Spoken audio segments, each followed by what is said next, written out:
Hi, sup, howdy, hola. Welcome to the Itsamani channel, the first video in which I will be basically explaining what the purpose of this channel is for posterity. Because maybe looking back, someone will wonder if what the channel ends up becoming was something I intended on or just a happy accident, and I want to have this video here to clarify and to explain it also to the algorithm, because I understand that channel trailers matter for that, I guess. I think? Okay.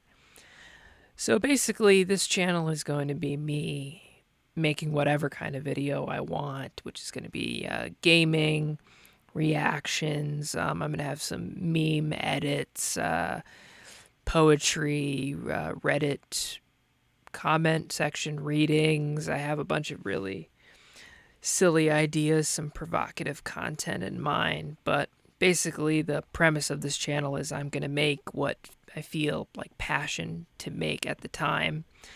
And I'm going to mix a little bit with a little bit of sensationalism, a little bit of provocativeness with some artistic freedom and creative freedom, I mean. And I know that won't appeal to everyone, but I think that is what YouTube needs more from creators is a willingness to risk making outside of what they believe their audience wants. And I think we're seeing a rise in new channels, people starting over, trying again, thinking that their channels have died, that it's over, and that they need to restart because the system gives you a better shot if you're new or something.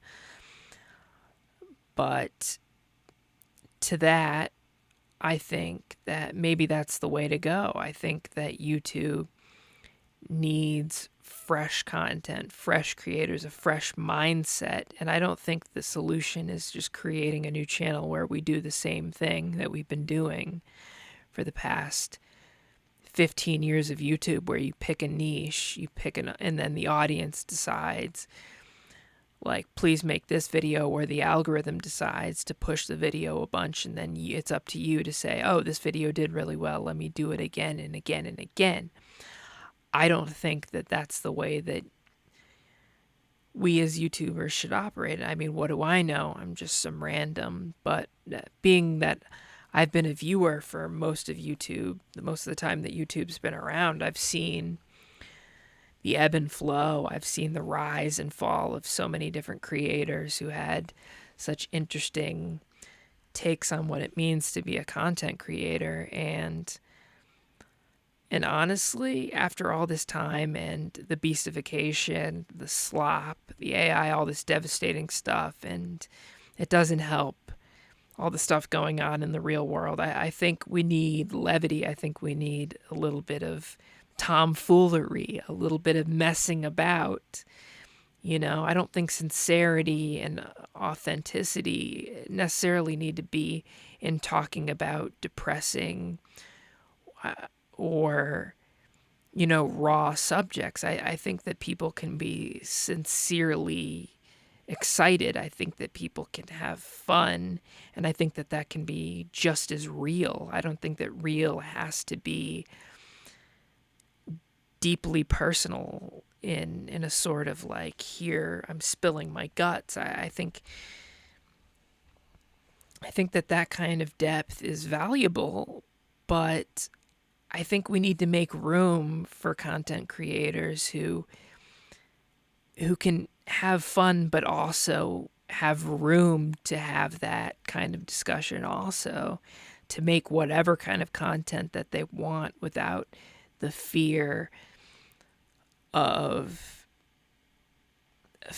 the algorithm or fear of the audience. And I don't think that this is just some sort of uphill battle or just I think this is more like a David and Goliath, a more like a trying something new kind of situation, where I think you'll see an unexpected development that maybe,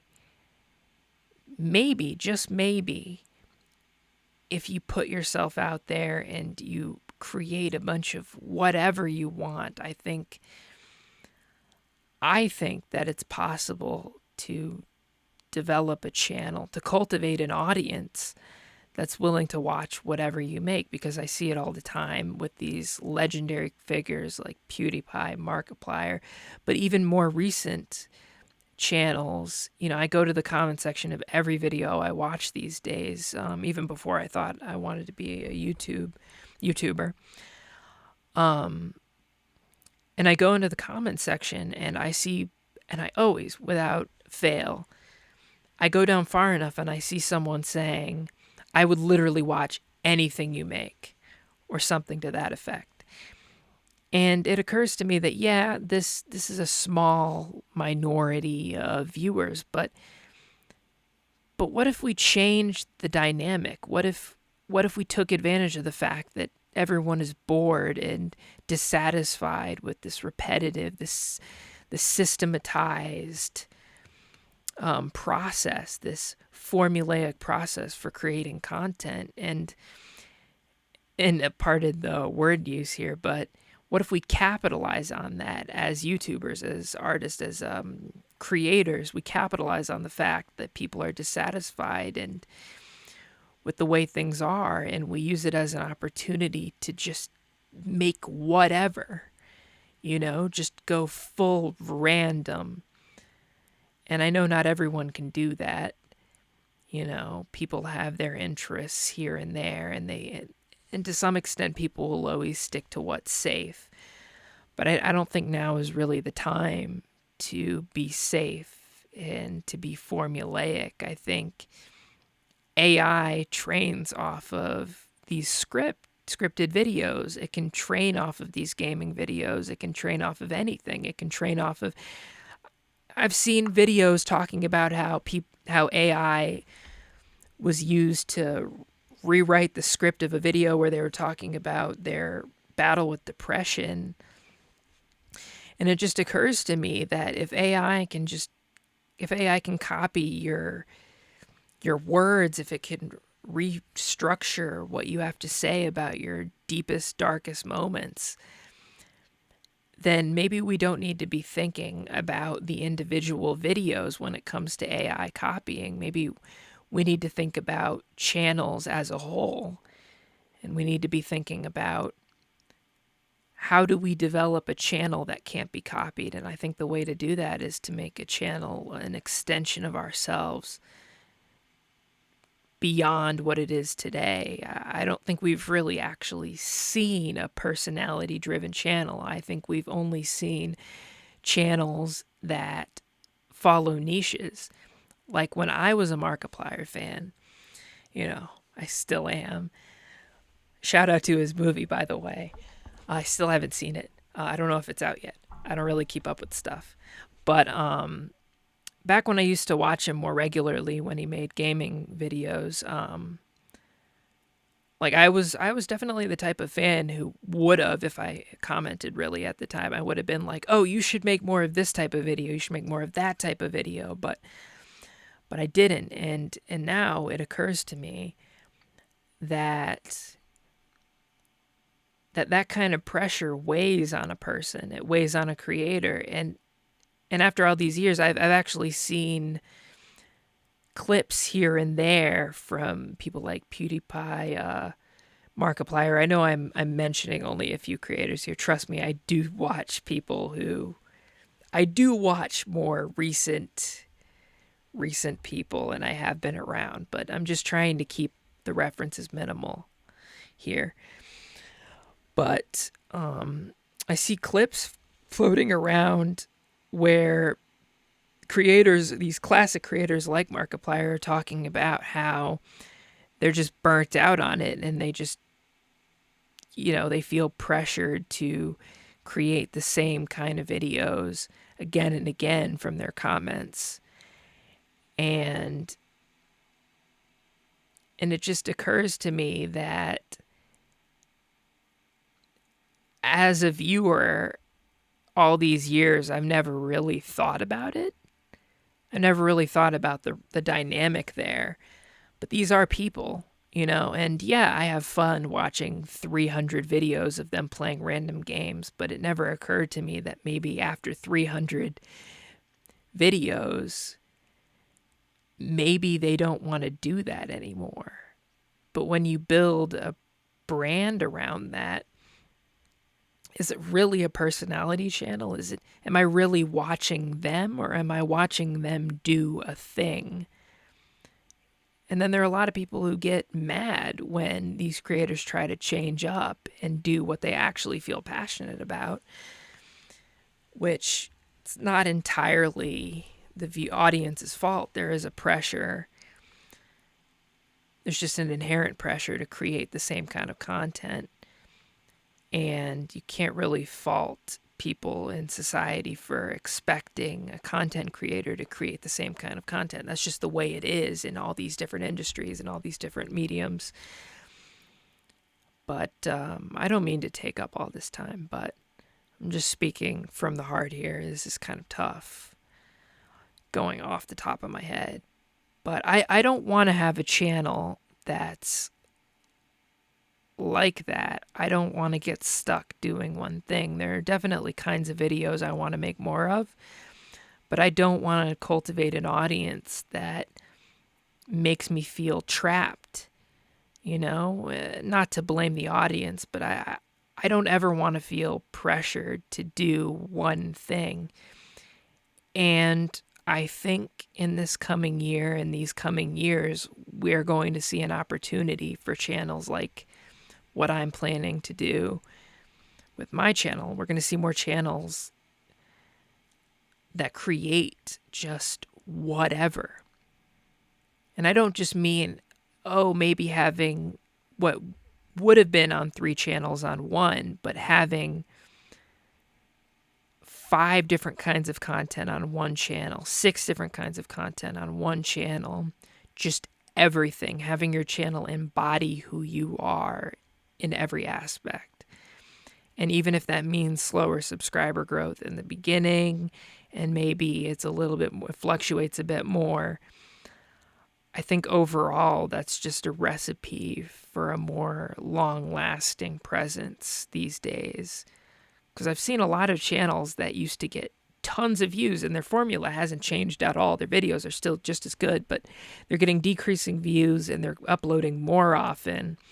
Nothing has really changed for them. They're doing the exact same stuff, but they're getting fewer views because audiences drift away. What's the point of having 30 million subscribers if only like 2 million of them show up? Which 2 million's a lot, but what's that going to be in a year? They're making bank, but just scale it down for me. I know it's hard to feel bad for a 30 million channel that's losing views per video, but bear with me, please. Just think about it down the line. Like, you see this decline in viewership on all of these big channels that aren't changing what they're doing. And I think it's just an oversaturation, not just in every niche, but an oversaturation of each kind of channel doing each kind of content. Like, I've seen way too many Turkey Tom videos. They're, like, no offense, but they really are all the same. No offense. The editing is clean, but I've been on YouTube. If you've been on YouTube as long as I have, clean editing doesn't really mean anything. Like, I don't need a documentary to be extremely well edited. I'm not really there for that. I know it's really appealing to people who are on YouTube less and they want to see something they're more familiar with, which is professionalism. But in the long run, I don't think that kind of content is really going to hold up. No offense. Because I think AI could recreate that kind of content. No offense. I'm sure the research is very grueling, but we're seeing a lot of AI just that's what AI does. It takes your content and it uses it to make its stuff. And anything that you research online, AI can do the same quicker. It can reformat the words. It can take the video you made and reword it, reformat it, and upload it an hour after you have uploaded it. And this is maybe something that happens now. I'm not sure, but it's definitely something that's coming.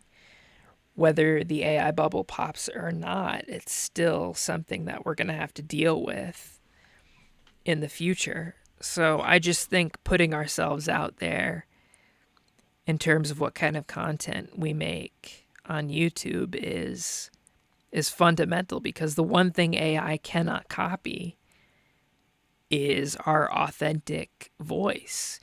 Our stutters, our gaps, our gaffes, our tomfoolery, our jokes, sometimes the double entendres. People are very clever when they speak off the top of their head, when they get comfortable.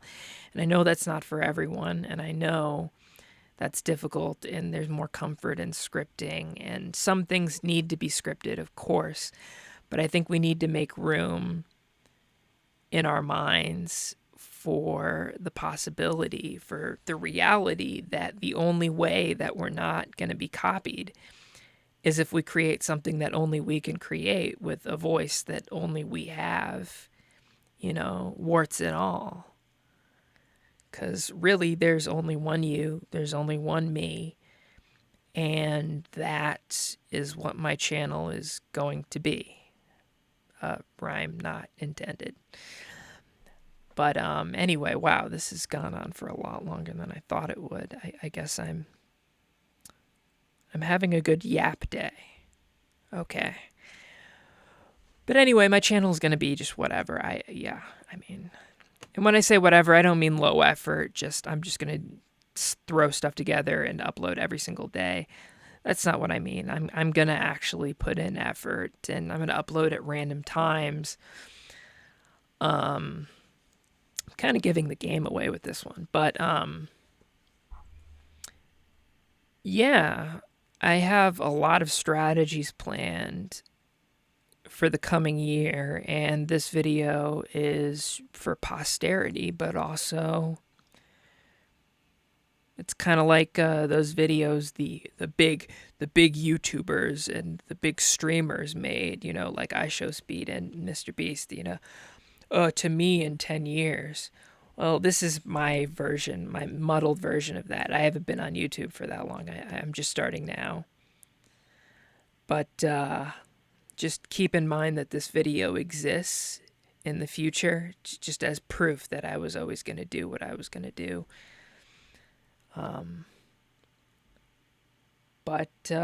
Yeah, so look forward to that. Also, some things I need to say really quickly. I know this is dragging on, but I don't really expect anyone to watch this far anyway. This video isn't meant to be watched. As I said, it's for posterity. But if you have watched to this point, wow. But if not, well, I'm not talking to you. But if you have watched to this point and you're a new viewer, you've never seen anything I've made before because I haven't made anything, then make sure not to subscribe based on this. And if you do subscribe, then keep in mind to check back, because I don't want to end up as another channel in your feed that clutters, that adds to the clutter of your subscriptions feed and makes you just not want to show up to YouTube or whatever.